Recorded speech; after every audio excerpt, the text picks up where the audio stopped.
All right. Hello, everyone, and welcome to today's webinar hosted by onsemi and Future Electronics. I'm Jake Hertz. I'm an electrical engineer and a tech journalist, and I'll be moderating today's session. Today's discussion is about electrification. So, recent years have seen many different industries trend towards increased electrification, and that means that power electronics are also on the rise. For the power electronics designer, fields like e-mobility, energy storage, and EV charging are all top of mind. So, to talk about those fields and predictions for the year of 2050, I'm joined by an expert group of panelists. Our first panelist is Morten Feldstedt from onsemi. Morten, would you like to introduce yourself? Yeah, hello, my name is Morten Felstedt. I'm a senior director at onsemi Power Solution Group. I head up our marketing activities for Europe. All right, thank you. Next is Ricardo Calora from Future Electronics. Ricardo, go ahead. Everyone. Hello, everyone. My name is Ricardo Colura. I'm the Global Segment Manager for Future Power Solution Group. So worldwide, I studied power electronics long time ago, and happy to join today's session. Thank you for being here. Next up, Christophe Basso from Future Electronics as well. Go ahead, Yeah, Christophe. hello everyone.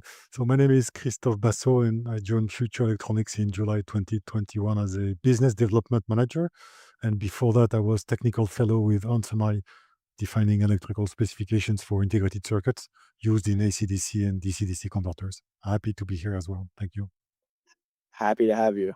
All right, and last but not least is Jeremy Yap from EV Energy.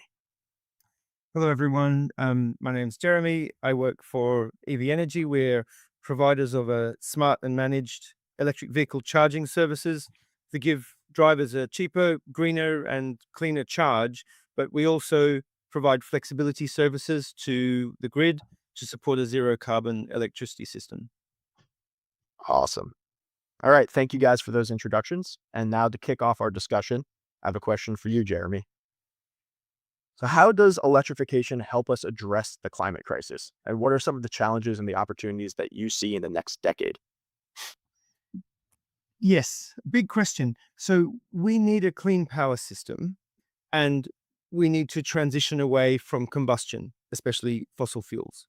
Now, there are lots of different ways of doing this, but electrification is going to be the answer in most use cases.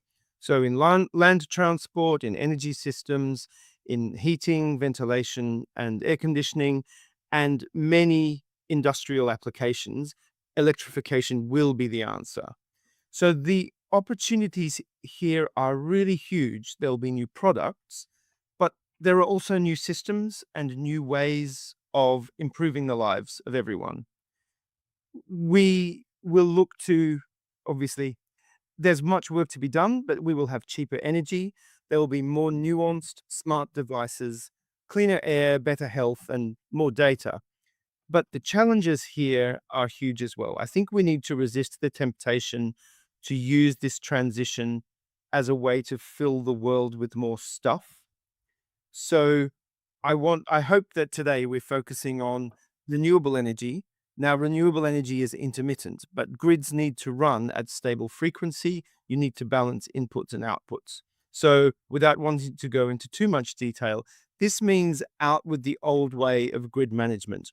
The way we used to do it is we would forecast demand and we would match generation to meet that demand. But now we have a generation led system where we forecast generation by thinking, will it be will it be sunny tomorrow? Will it be windy? And then we need to match demand to expected levels of generation. This is completely exciting and completely the opposite way of doing things that we've done for the as long as we've had an electricity system. It's very exciting and it means an unprecedented level of consumer engagement. So we're talking about managed EV charging, that's what we do, but obviously there's smart heating and many, many other services. High quality electronics and excellent communicators of the benefits of that are essential. Yeah, thank you for that answer. And you touched on renewable energy, and we'll get into that in a little bit more detail later on. But to start off, our first segment is going to be about e mobility.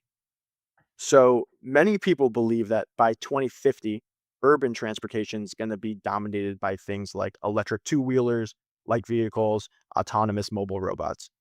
So to start that conversation, I have a question for you, Morten, and that is, what are the advancements in wide bandgap material technologies that are going to be necessary to enable these kind of light vehicles, ultra lightweight, high efficient electric vehicles, not only cars, but transportation generally? Yeah, thanks. Yeah, let me go after that. Just for Jeremy, I wanted to reconfirm that matching demand to generation. I think actually we see that to some extent already. At least I have an app on my phone where I can see electricity pricing by hour, and if I'm smart, I can enjoy to save some money by charging it when it's cheap. So yeah, it's happening out there.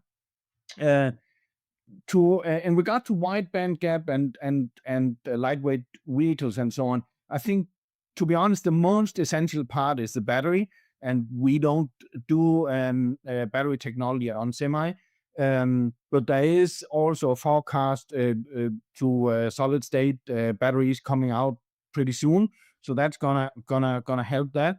Next after that, the most important thing is efficiency, and that's how silicon carbide material and wide bandgap materials in general can help. So basically, silicon carbide will increase the efficiency in the EV traction, in the charging, and by wasting less energy and making it into heat, but instead making it into a torque and a movement forward.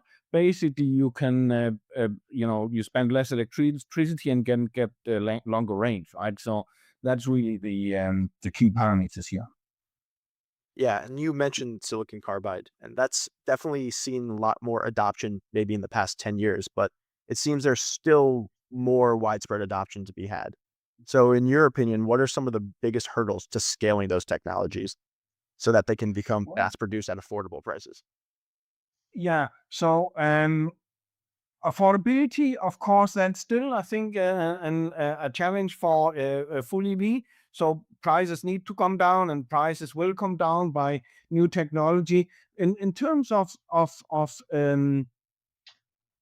capacity available, I think we are kind of like, I wouldn't say solved it completely already, but we have good capacity at onsemi. We have demonstrated we did like increase our business and capacity 3 times per year, 4 years in a row. So we are now leading the market here. Um, and we can do it again with other technology. The key is the alignment between the OEMs and the manufacturer. So what we need to do is to talk to the market, and we need to you know plan well. If we plan well, we can make this happen. And in regards to affordability, of course, there is new generation comings where we get better price performance ratios and so on. So it's like Moore's law. We are improving every year. Sure. All right, I'm going to change the subject a little bit now. So when we talk about e-mobility, it's not just EVs, but things like e-bikes are becoming a lot more popular in urban settings. So a question for you, Christoph, is looking at an e-bike and an EV, what are the common points in the chargers that are used for both? Well, regardless of the application, the charger for an e-bike or an electrical vehicle, there's always a need to produce a well-regulated DC current from an AC source most of the time, and we're talking about a few hundreds of watts for an e-bike and up to 22 kilowatt for an onboard charger, I would say. For an e-bike, the typical power level is around 250 watt, let's say, and output current is a few amps for a 36-volt lithium-ion battery. The charger operates in what we call a CCCV mode. So it means it toggles between constant current operation, CC, during the charging process, and then it goes into constant voltage mode as the battery approaches full charge. It's a very similar operation for an electrical vehicle, except that power levels are much higher, with the battery voltage as high as 800 volt, for instance, and charging currents of tens of amps.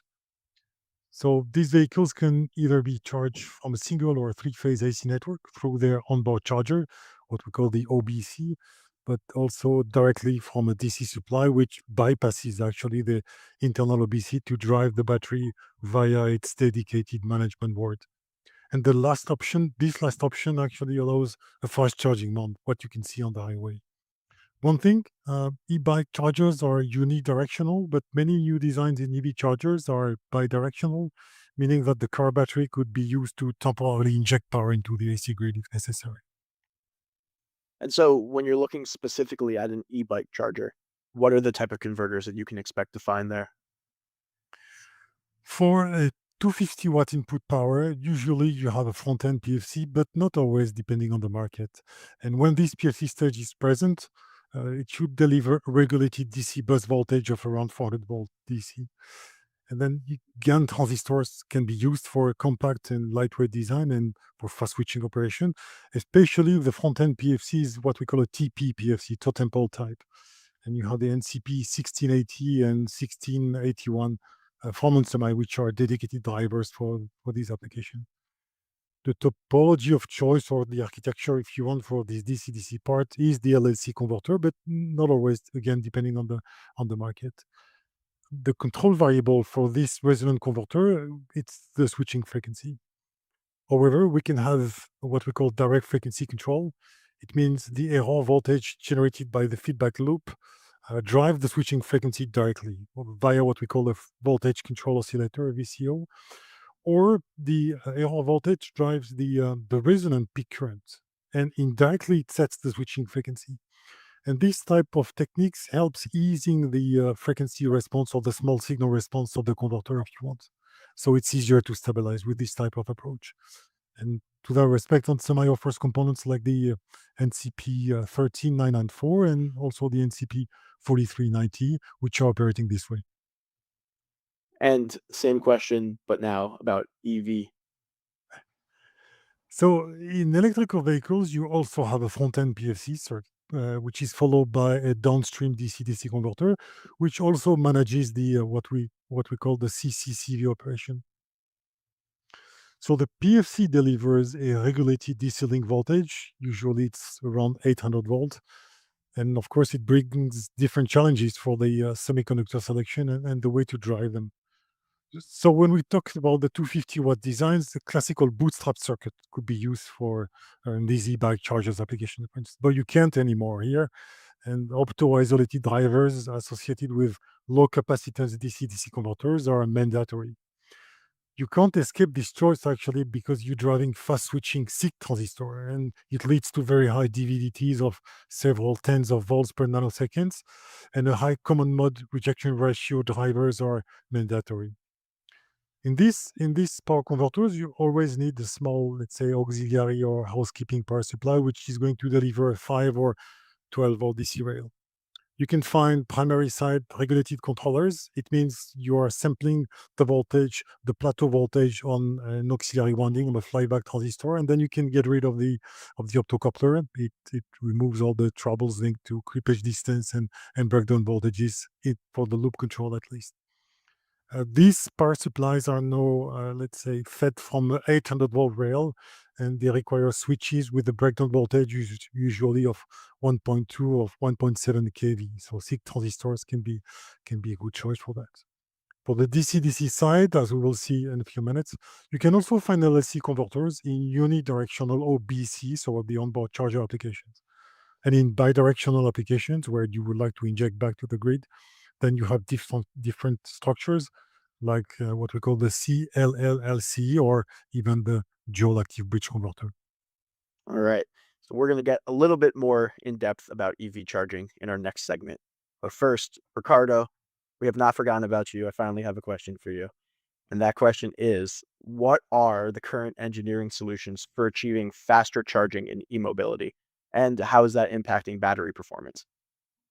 Yeah, thanks for the question, Jack. That's very important topic nowadays. Achieving faster charging in e-mobility device, whether it's the vehicle, car, bike, scooter, whatever, is a key goal for the developer, and also it's critical for the adoption on a wider scale of the e-mobility devices.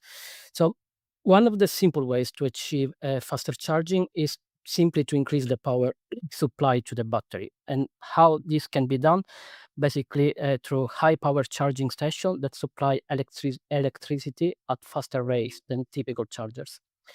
However, that doesn't come for free, because charging at high power increases the rate at which the battery is charged and also can cause issue to the battery. Each generation is important because the faster you charge, the more heat you generate. So this can degrade the battery life and the performance if this is not managed properly. And battery degradation, that's another important aspect. So we will see how we can achieve fix the problem. Another thing that Morten quickly mentioned is the chemistry. So there are now emerging technology like solid state batteries that can replace the liquid electrolyte in the conventional lithium-ion batteries. So basically, the whole point is to reduce the internal resistance and allowing the battery to charge more quickly without a lot of heat generation.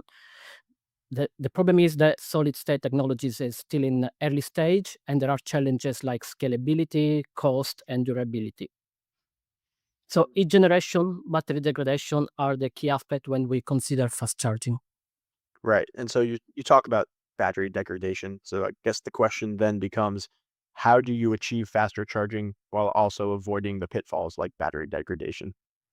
Yeah, exactly. So we need to reduce the risk of thermal buildup and the stress on the battery cells.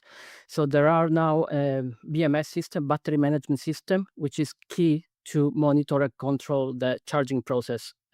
So regulate parameters like voltage, current, temperature, the charge cycle. So making sure that the battery is operating in a safe way. Another aspect that we mentioned is thermal management. So the faster we charge the battery, the more heat we generate. So how we can better management the thermal issue is through active cooling system, for instance. A lot of electric vehicles employ liquid cooling systems that are much more efficient than air cooling system. Another aspect is the algorithm. So we need to have an optimized charging algorithm, and the most common method is CCCV, constant current, constant voltage charging profile. So basically, the battery first charge the constant current until it reaches a certain value, and then the current is gradually reduced, and you charge at constant voltage. So algorithm is very important, but things like variable charging speed, for instance. So some algorithms are designed to lower charging speed during certain stage of the charge cycle.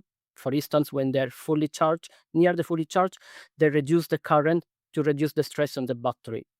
And then, as we quickly mentioned before, the battery chemistry. We did mention the solid state batteries, but also a lithium iron phosphate, the LiFePO batteries, are becoming much more common in electric vehicles because they have a much lower rate of degradation when they are subject to fast charging compared to the traditional lithium ion batteries. Yeah, that should try to fix to solve the degradation of the battery when you fast charging the battery.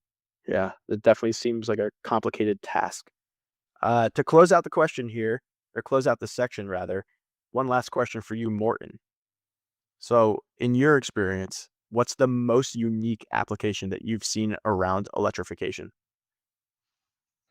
So, in terms of electrification of the vehicles at the moment, what we are changing is, and what I think is going to be quite impressive, is that we're changing the old-fashioned style mechanical relays into solid-state semiconductor fuses. So basically, we can do battery connect, battery disconnect in a safer and faster way with lower losses. So that's I think quite impressive considering the currents and wattage we are talking about. Just to comment to Ricardo's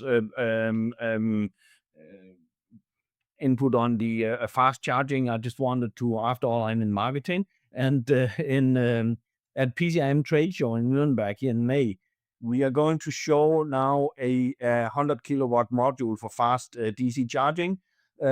Most charging poles at you see at the highway today is like capable of doing maybe a half a megawatt to 1 megawatt, but it's usually built up of systems that subsystem of 50 kilowatt modules that is then stacked on top of each other.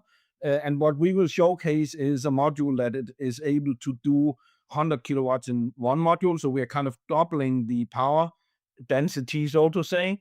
And we are going to showcase that. Another thing which we are capable to do with that solution is we can increase the charging voltage up to 1500 volts. That is not important for the car fleet at the moment, but for trucks and so on, this will be important because currently most vehicles are running at 400 volts or 800 volts. But trucks, they are talking about 1100 volt, maybe a little bit more, 1200 volts, something like that. So we need to be able to increase the charging voltage and that as well, and we can do that with this module that we are showcasing. So yeah, we're excited about that. Looking forward to see that, Morten. Yeah, it sounds like an exciting demo. Okay, we're gonna move on. So thank you guys for those insights. And of course, the success of e-mobility really comes down to how we store and manage our energy. So that brings us to our next discussion, which is about EV charging. I think the goal for many in the EV world is to create a future where EV charging is as fast and as accessible as refueling at a gas station with a conventional vehicle. So, Morten, I'll turn back to you again. Want to ask, what are the biggest factors that you see impacting customer adoption for EVs? Well, I think there's many elements at play here. First, the car itself. So the key parameters for the end user, I think, is cost of the vehicle, range, speed of charging in cities versus countryside. I mean, people living in cities, they have maybe not the same ease or ability to charge overnight, or at least having the charger ready at their apartment. So that's something to consider again. But in any case, I think power electronics and silicon carbide is essentially again here to enable high efficiency power electronics that drive low system cost. At system cost level solutions, both in the vehicle and also outside the vehicle in the network and charging side. So, yeah, there's definitely power electronics is important here. Yeah. And back to you now, Ricardo. We were talking about fast charging before. So how is it that wide bandgap technologies are going to improve efficiency? And why is that important for fast charging? I think there's a wide adoption now, in particular of silicon carbide, as Morten mentioned, for high power system, which are used in EV charging. So traditional silicon based like IGBT and MOSFET, of course, they have much higher switching losses. So with silicon carbide and GaN, which are the wide bandgap material used in electronics, it's possible to achieve to reduce the switching losses and achieve much higher efficiency, above 98%. So that means basically you have less wasted energy and you can charge much faster with lower heat. So why is that? Because intrinsic property of the material, silicon carbide and GaN, can switch a much higher switching frequency.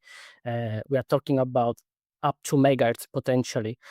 So that's basically reduce also the system size, because when you operate on higher switching frequency, you can reduce the size of the magnetics, the passive components. So basically at the end, you end up with ultra compact chargers, whether it's AC or DC chargers. So the fact that you switch at higher frequency, you can reduce basically the system size and weight. So high power density is key. As I said, while GaN is used in EV charging, but mainly on onboard chargers. So when the power is not that high, silicon carbide is where is dominated the market for high power, like 50 kilowatt and above, scalable up to 350 kilowatt with the use of silicon carbide modules. So you can achieve high power density and basically reducing the charger cost per kilowatt, because of course, you have much higher power density. And thermal management is another aspect important. So silicon carbide in particular can handle a much higher temperature. That means that when it comes to thermal management, you can use a smaller heat sink, and you can take the best from silicon carbide by having silicon carbide able to operate at much higher temperature. So you can have again an improved thermal management if you use wide bandgap. And another thing is also the wide voltage range for charging. So SiC devices, they can go up to 1200 volt and above. So basically they are perfect for 800 volt electric vehicle architectures. So that's very key for the adoption of wide bandgap in this type of EV charging systems. All right. Thank you for that. And Christoph, I have a question for you. And Ricardo touched on the idea of an onboard charger, but it's my understanding that electric vehicles could be charged by the onboard charger or from a charging station. So for people like me who maybe don't understand the difference, would you maybe define both and how they're different? Try to explain that correctly. So, an onboard charger, as the name implies, is located inside the car, and its power can range from a few kilowatts up to 22 kilowatt, for instance. It's operated from an AC source, which can be either single or three phase. And at home and in a single phase network, the power is usually limited to 7.4 kilowatt, at least in France. If you now have a three-phase network at home also, because it happens that some houses are wired in with a three-phase network, you can install a dedicated box, and provided, of course, the charger, the OBC is designed for it, you can go up to 22 kilowatts, which corresponds to a 32 amp nominal current per phase.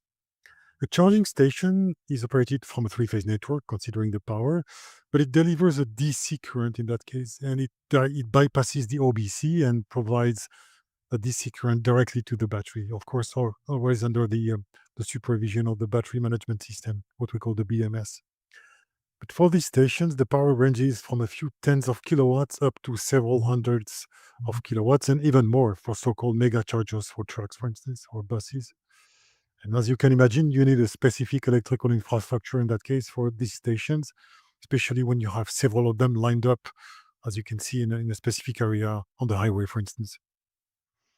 And when you're looking at onboard chargers and charging stations, what are the kind of architectures that one might find? And do they differ between the two or do they tend to share architecture? Well, the structure in both applications are as many similarities, and the power scale essentially is changing between the two. In both cases, you combine a front-end power factor correction circuit and a high-voltage DC-DC converter. So the PFC always ensures a sinusoidal current absorption and delivers a regulated high-voltage DC bus, usually between 750 and 800 volts. It feeds a downstream DC-DC stage. The PFC usually ensures a purely resistive input impedance with voltage and current in phase, but it's not always the case for grid stability purposes, where sometimes you can add a reactive component, capacitive or inductive. If we take the case of the onboard charger, it must operate on a single or three-phase networks, depending on where the vehicle is being recharged. And in this type of application, what we call the six-pack structure, it means six power switches, is popular, and it switches into a totem pole circuit via release if you operate it in single phase application. The six-pack converter is bidirectional in essence and allows so-called vehicle to home or vehicle to grid type of operation. As we discussed before, it means you have energy stored in the battery and you re-inject the power back to the AC grid. But because we talk about high voltage here, like the 800 volt DC rail, it implies the adoption of 1.2 kV type of semiconductors. The Vienna rectifier is also a possibility. We've seen that quite often, but it's unidirectional in its simplest implementation, of course. The thing is, the Vienna is what we call a three-level converter. So it means it delivers two voltages, 0, 400, and 400 to 800 volts.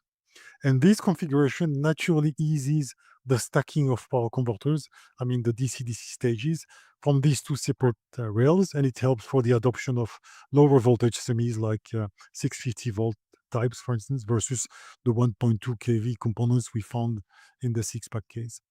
The Vienna rectifier needs an additional control circuit because you have two voltages and you need to ensure proper voltage balancing between these output capacitors. And both converters, whether we talk about the six-pack or the Vienna, can be controlled through different methods with individual current loops, DQ0 with sinusoidal modulation, or even space vector modulation. And you touched upon power factor correction earlier, but when you're looking at the DC-DC section, what type of converters are you typically going to find? In this area, the LLC converter is a classic actually in power conversion, and it can be operated in different ways, like variable frequency with what we call a voltage control oscillator, VCO, current mode control, or another technique called bang bang charge control. This converter is unidirectional by construction. It can be complicated to compensate. The extension of this LLC is what we call the CLLLC converter, and it's a natural extension of this LLC converter, and it can work in both directions in that case. So it means power from the source to the load, but load again inject back into the grid. The control can be done by frequency and phase shift, and it offers a broad range of ZVS, zero voltage switching conditions. You can also find another one which is quite popular, which is called the dual active bridge or the DAP converter. And it combines two full bridge configurations. So you have one full bridge in the primary side, another full bridge in the secondary side. It's simpler to control and it's operating in fixed switching frequency. The ZVS, so it means the zero voltage switching range, minimizing the switching losses, can be extended by using different type of modulation schemes, what we call single or multiple phase shift strategies. And the DAB, the DAB, so the dual active bridge, when it's operated in single phase shift, it remains a first order system. And it's quite simple to compensate in that case. And this converter, and that's the cool thing, is naturally bidirectional. Okay, thank you for that, Christoph. And I'm going to now end this topic with one last question from Morton. So, Morton, higher level question, but what would an ideal EV charging network look like to you in the year 2050? So let me first maybe comment on the something to the other topic here, material properties. If anybody has an EV car and try to run really down to maybe 1 or 2%, and you are like very eager to reach the charging station very soon. Once you reach the charging station and you're really low in the level, the battery is really ready to suck up power quickly. So you plug it in and you see that you really fastly reach 200 kilowatt charging level. You can kind of like almost hear it, right? It's like humming and summing, and the power is electricity is rushing into the battery there, right? That, and you feel that it creates heat as well.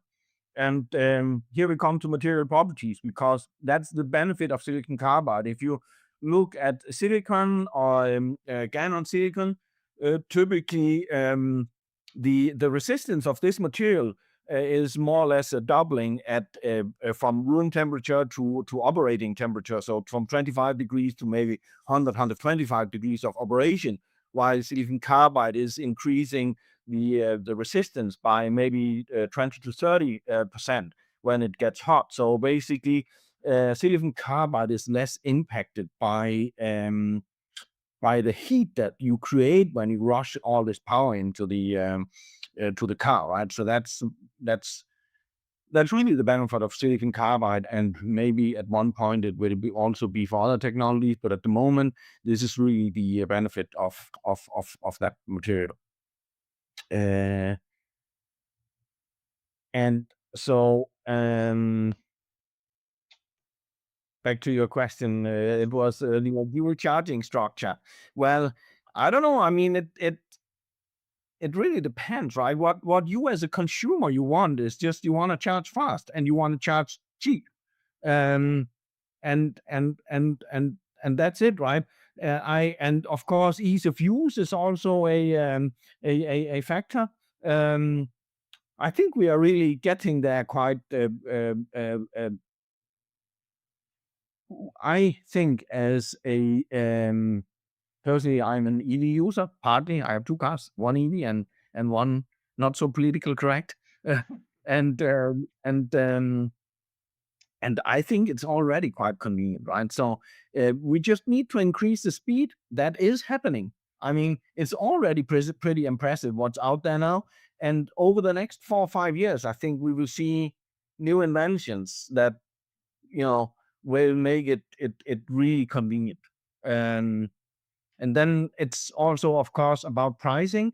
And I think Jeremy talked to that, right? You can maybe shape the pricing. It's also about politics because we got to make sure that our governments, they really, invest in, you know, cost effective, electricity becoming available, right?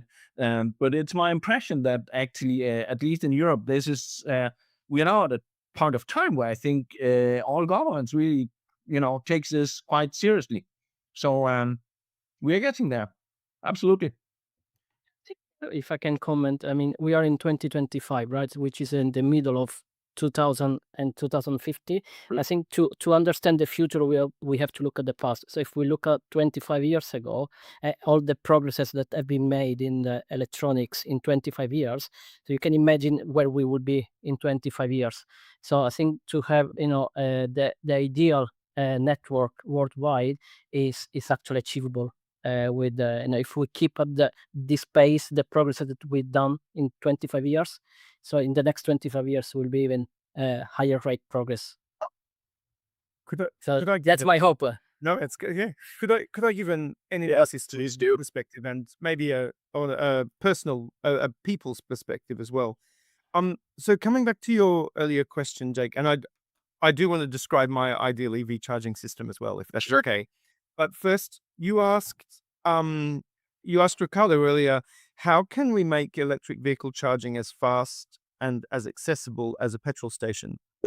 Now, approximately 80% of charging happens at home currently. And what that means is around 80% of charging is already faster and more accessible than a petrol station. Because if you are charging at home in your driveway or your garage, the amount of time it takes you to refill your car is about 8 seconds or 6 or however long it takes to plug your vehicle in. Sure. And then you leave the car and you go inside and you enjoy your evening.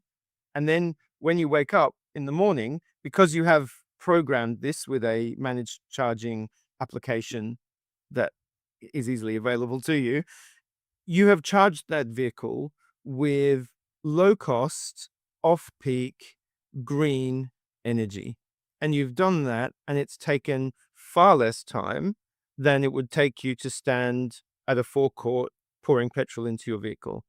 Your hand doesn't smell of petrol, and you did not have to drive anywhere to make it happen. So it's more accessible and faster.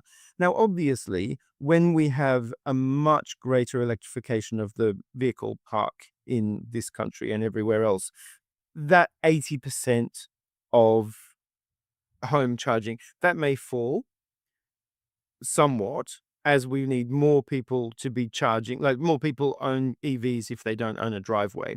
But I would say my ideal EV charging system in 2050 would look something like that in the majority of cases, because your vehicle is stationary for most of its life. So there are lots and lots of opportunities for those interventions. I think for that to happen, some of these are engineering problems, but some of these are problems where this transition, we need to take people with us. The other thing I would just say is the description of an ideal 2050 system with very, very fast charging and like easily available, that's liable to put a great deal of stress on the energy system. And in 2050, we can't afford to do that. So a low cost, high quality of service electricity system and e-mobility system will probably be one that reduces the peak load on the system a great deal. And the best way to do that is smart and managed charging off peak away from peak times, much cheaper, much greener. And what we're talking about there are different challenges for battery degradation. We're talking about bidirectional charging and off-peak smart and managed charging without wanting to be too obsessed. So that's a great point. You just described my day. So I'm in UK. I'm in UK. So I live in Italy. I'm in UK, and for the first time, I rent a full electric car. And when I took it, I was a bit nervous because I didn't know I have a hybrid car, but I was nervous. Then drove to the office, charging station. So no, charge a car, perfect. And now I'm having the webinar with you, and the car is charging at home, my brother's home. So I don't have any stress. So tomorrow morning I will take the car back to the car rental village, and no issue, no stress at all. So I can really hope for a greener future. That's for sure. And what is the highest rating of a charge point that you needed to use in that experience? Well, as you say, overnight we sleep, your car is charging, so you don't really need when you are at home. You don't have to stress about the 20 minutes fast charging. Of course, when you do long journey, so it's really depend on your how you use the car, and then I think you adapt your style to your needs. So I think the charging system of the future, I don't think we should spend too much time trying to make it exactly or as close as possible to how it has been. How can we make it more like a petrol forecourt? No, it's a new system. Let's bring people along with us. Sometimes it will be better. Sometimes maybe, you do have to stand there for the time it takes to have a cup of coffee while your charge point, while your vehicle recharges on the highway. But hopefully this is an experience that will just become normal. 50 years ago, we watched movies very differently as well. That's a good analogy, and thank you all for those insights. We should be moving on now to our final section, and that is energy storage. So, energy storage and renewable energy, excuse me. So, our bold prediction for this subject is that by 2050, renewables, wind and solar, will contribute to over 90% of global electricity generation. So, Jeremy, we're going to start with you. And Yeah. in your opinion, what role can the industry play in achieving energy sustainability? And what things do you think need to change urgently? Okay, so I have a political answer to this that I've prepared, but maybe I can talk about a more technical systems Yes, please do. approach instead. So the electrification of road transport, in fact, the electrification of surface transport generally, is going to require a huge amount of electricity. We are going to, for example, if you buy an electric vehicle and get rid of your petrol car and you are charging at home, you are going to roughly double the load of your house. So about half of a house is that, that's an EV load. If you multiply that by however many millions of homes we're talking about in this region, this is a lot of electricity that we need. So we are not using the energy in the form of petrol and diesel and so on, but that's a lot of electricity to generate. This could be seen as a huge stress on the grid, a huge challenge for the electricity grid. I think if this is to be, and also, as you know, renewable energy is intermittent. So this is a huge challenge. Now, I said before about managing demand to meet generation. Of course, there is a huge role for storage here. Of course, especially long duration storage, because that's something that we would have a very hard time doing with managed EV charging. But this management of smart technologies, heating, transport, air conditioning, etc., that needs to become absolutely standard, which is why here in the UK, a few years ago, a new law was brought in requiring every single electric vehicle charge point that was sold actually had to be smart. It had to have the functionality that allowed it to be managed from outside by a company like EV Energy, but other companies can do this as well. So I think if we are to solve this problem as engineers, as technicians, then we need we need that to become the absolutely normal way of doing things. So we actually reduce the peak load, which is what we build our system for.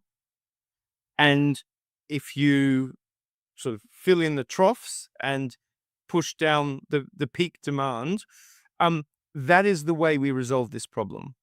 There's really no other way. There's no better way that I can see where we would provide the energy resilience and the system resilience and dependability other than through this behind the meter customer flexibility of demand response. So we're having a webinar and we're talking about energy storage and renewable energy. So maybe we need to back up. And Morton, can you explain why these topics, why energy storage, why renewable energy are so important? Well, I think for the electrification of everything to really make sense, right? I think it's important that the energy source is not coal burning. It needs to be a kind of a clean energy. We can have many debates about, you know, what clean energy is, but a key contributor, I think, it has to be renewable. Could be ours as well, but renewable will be, I think, one key element. And for renewable energy, you need good power electronics. So um, yeah, so that's important. So now for the electrification of everything, there will also be need for energy storage banks to manage peak shaping and net synchronization, right? So that's important as well, because there will, although I think Jeremy's strategy is to say let's try to even as much out as we can, not by maybe banks, but by like shaping the demand by stick and carrot. I think you could be pricing, but I think there will always be some limits, because after all, we are human beings, right? So um and yeah, that's kind of fun. So um you can do that with hourly pricing and so on and manage that. But uh, I mean, there is going to be, always this kind of different in pricing, and you need battery storage, I think, to manage peak shade, and eventually maybe it could also become a business model, right? You could buy systems, you could store the energy while, or you could store energy while it's cheap and then sell it when it's expensive. So um, and with the power levels discussed here, to manage this efficiently, silicon carbide technology is essential, right? Because you're in that process of moving all the energy. You want to make sure to limit the waste, and that's really what we are all about, right? That there's many elements and many things at play here, but for us, we are about efficiency in that whole process, and that's what we can contribute with. Yeah. Okay. And And I actually curious to hear from Jeremy. Maybe I don't know if he has a point on that about like when I can start to make some money out of my EV car to sell back energy to the grid as well. Bidirectional charging is the most exciting new thing. It's what I think, um, yeah, it is an absolute game changer. I completely agree, Morten. This is increasing by at least 50% the sorts of benefits that we're getting from straight smart or managed charging. If you put bidirectional on top of that, the personal financial benefits to you as a householder, the grid benefits, and the ensuing reduction of network charging, which is experienced by everybody, not just people who own electric vehicles. This is absolutely essential. Where I slightly just wanted to make a clarification is, I don't think time of use rates are necessarily the best way to achieve this. So, like a chain, dynamic time of use tariffs that smart charging would follow. That's actually tends to be very bad for low income customers. And for anyone with less than about 40% of their load being flexible, your bills will probably be higher. I would say that unlocking energy flexibility can decrease energy bills for everyone and support low income customers when those programs are focused and targeted on the providers and the consumers of flexibility. But time of use tariffs in themselves are a very blunt instrument, and I think they're not useful in most cases. All right. We're going to close out this section with one last question for Ricardo. So, Ricardo, how is it that power modules and gate drivers are going to be impactful to the performance of renewable energy? Let me start my answer connecting to the closing remark from Morten. SiC is an essential technology. Yeah. And when we start to talk about very high power, so 50 kilowatt and above, probably SiC is the only technology that make possible to design systems for energy storage with a good efficiency. And that comes the power module. So when the power is starting to be above 30, 40, 50 kilowatts, so some people are pushing a bit the discrete approach for the power. Having the six pack, as mentioned by Christoph, in the SiC MOSFET integrated in one module, for sure will improve the density, the power system, and overall also the efficiency of the system. But it needs to be driven by a dedicated gate driver. So driving a silicon carbide MOSFET, whether it's module or discrete, is different from driving a silicon-based device like a super junction MOSFET. So we need to use advanced gate drivers. We need to minimize the dead time. We need to add extra protection, and we need to drive the silicon carbide with negative voltage in most of the cases. And so the gate driver has to be a dedicated gate driver for SiC. So that's very important. Otherwise, you don't get the best from the silicon carbide technology. Okay. Well, thank you for that. That brings us to the end of our conversation.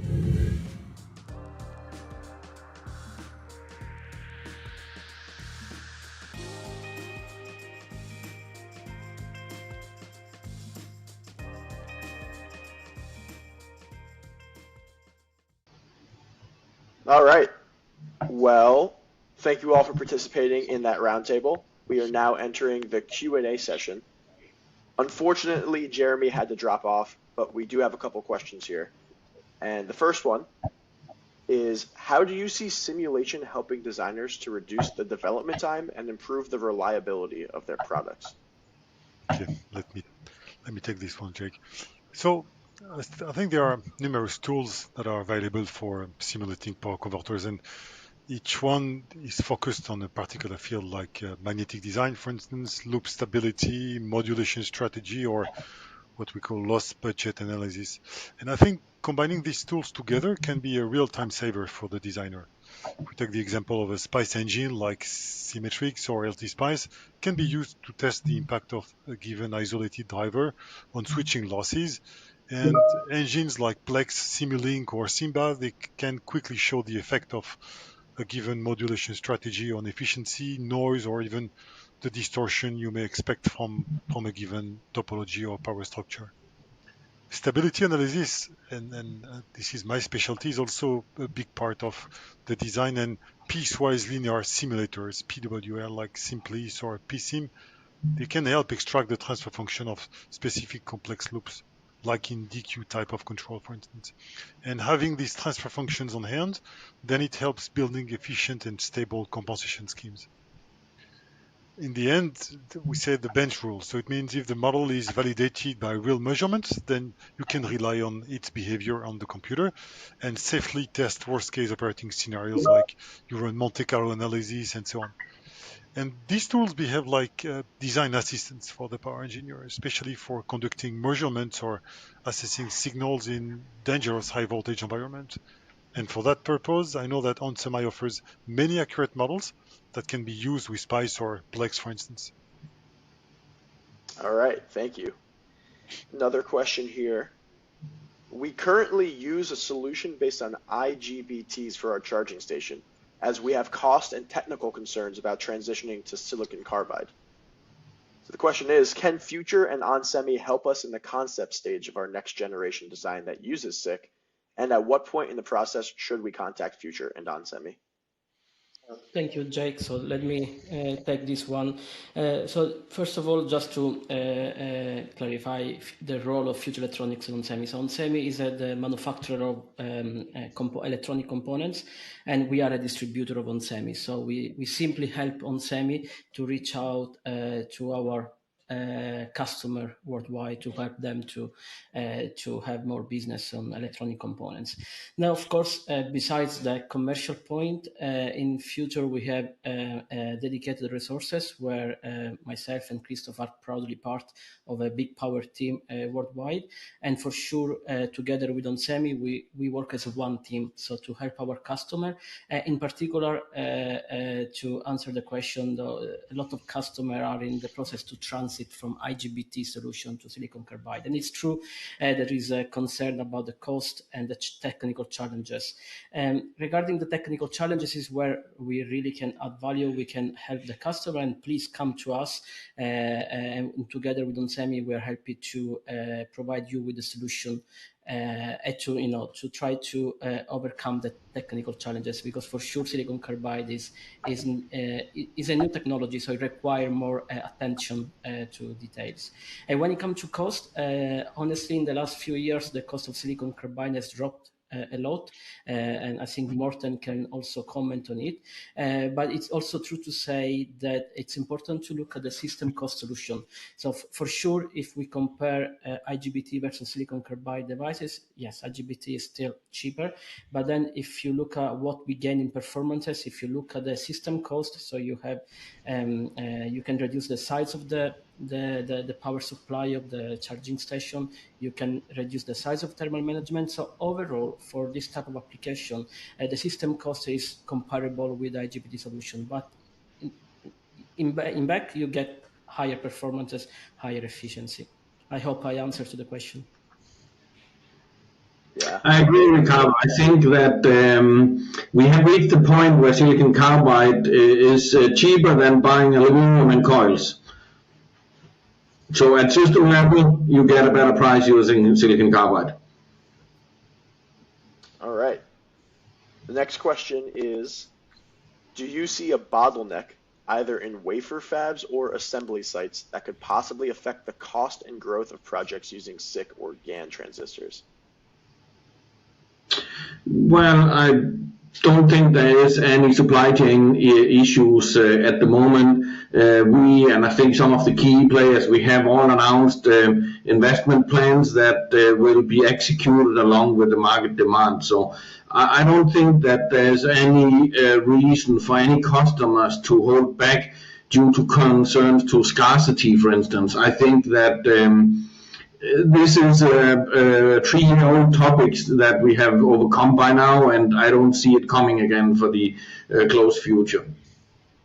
And maybe if I can add as well, this is exactly the role as a distributor. So if customer give us visibility on what they need in the next 6 months, 12 months, for sure we can help to have a smooth supply chain, and there won't be any issue. But we need that visibility. Right. Okay, great. The next question. In the near future, do you see 10 kilovolt power semiconductors coming up for use in switching applications? And are you aware of any prototypes currently being sampled for evaluation? So at onsemi, we are doing parts up to 2 kV at the moment. We are launching 2.3 kV soon. There's a few other companies that has higher voltages, but that's really a rarity. So you can find potentially 6K voltage devices out in the market, but it's really a rarity and it's a very small market. So it's not an area we are investing in now. We are going to higher voltages, and 2.3 kV and 3.3 kV is going to be an area that we are engaging in very soon and actually sampling quite soon. Got it. It seems like 10 kV is a little bit out into the future. Right. Yeah. All right, and I think we have time for one more question. So, last one here. Do you have power semiconductors developed specifically for renewable energy applications?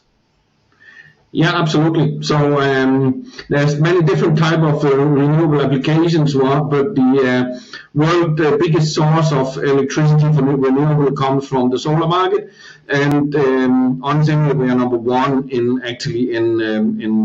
power modules, IGBT as well as SiC for solar inverters. So it's an area we are deeply engaged in.